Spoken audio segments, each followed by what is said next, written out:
Сәлем қыздар. Бүгін бізде киш лорен с курицей и с брокколи. Ол үшін бізге мына қатты майды ұзатқыштан шығарып ұн керек. Ұнға кішкене тұз салдым.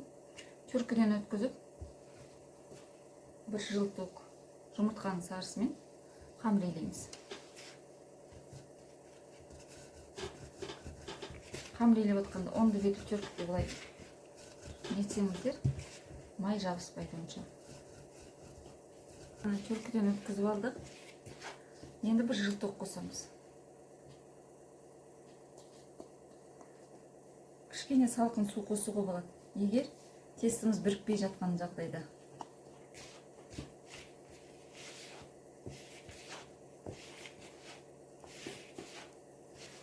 Қыздар, мен бір столовый ложка салқын су қостым. Тестіні біріктіріп илеу үшін. Қыздар, мынандай қамыр болды. Енді бұны бөлме температурасында пакетке салып қоя тұрамыз да, енді начинкаға кірісеміз. Қыздар, біз начинкасіне бізде филе курица, тауық етінің төс еті, одан кейін пияз, сыр, брокколи және туралған шпинат. Қазір бірінші кішкене маймен тауық етін қуырып аламыз. Қыздарым, қатты пісірудің қажет жоқ. Кішкене қуырып аламыз. Жүз қалдым.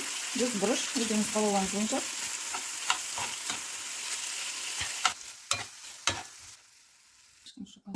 Жаңа тауықты қуырып алып қойдым. Енді кішкене май қойдым да, пияз бен шпинатымызды бір боқтырып аламыз. Боқтырмаймыз, бір қуырып.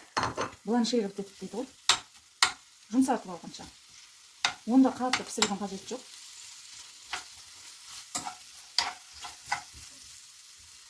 Пияздың үстіне енді шпинатымызды саламыз. Менде где-то 200 граммдай бір пучок шпинат, өздеріңіз қалауларыңыз бойынша.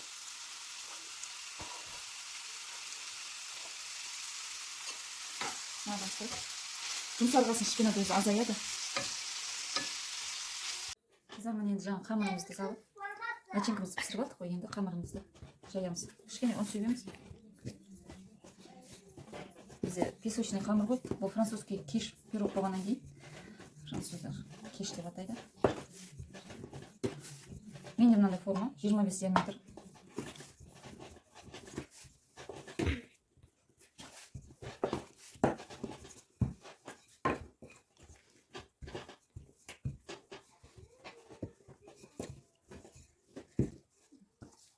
Қамыр жайып алдық.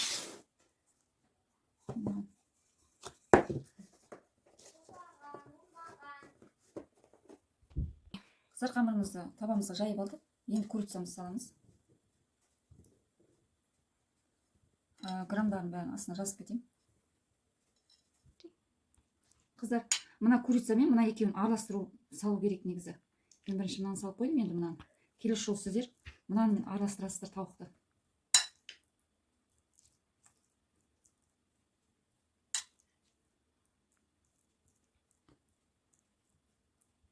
Қыздар, енді брокколимізді саламыз. Мына қыздар, брокколимізді саламыз енді.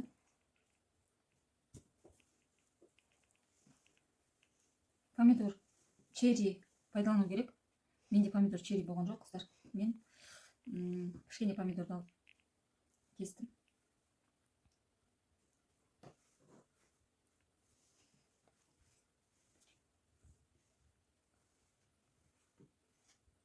Қыздар, енді біз несін құятын нәрсені заливкасын жасаймыз қазір.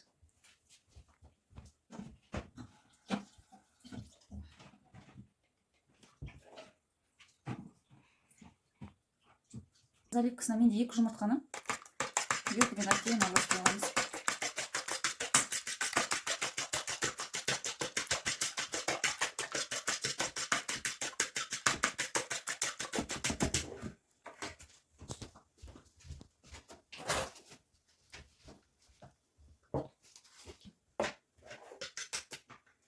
Кішкене бұрыш себеміз.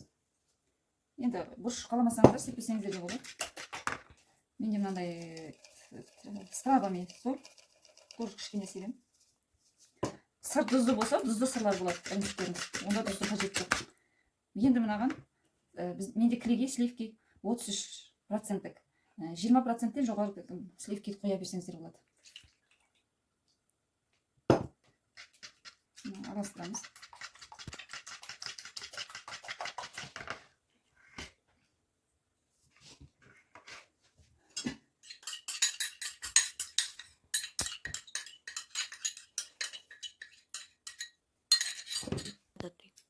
Қыздар, енді сырымызды саламыз.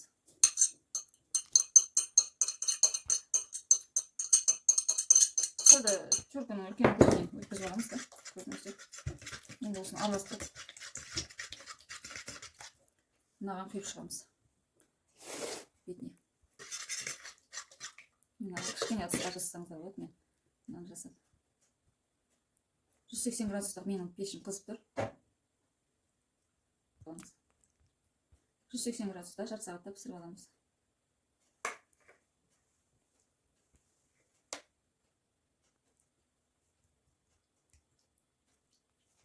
Негізі мына заливкасы не болу керек?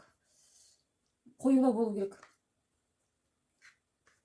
Мен сливкем аз болды да, мен сливкеге 33%-ке кішкене су қостым.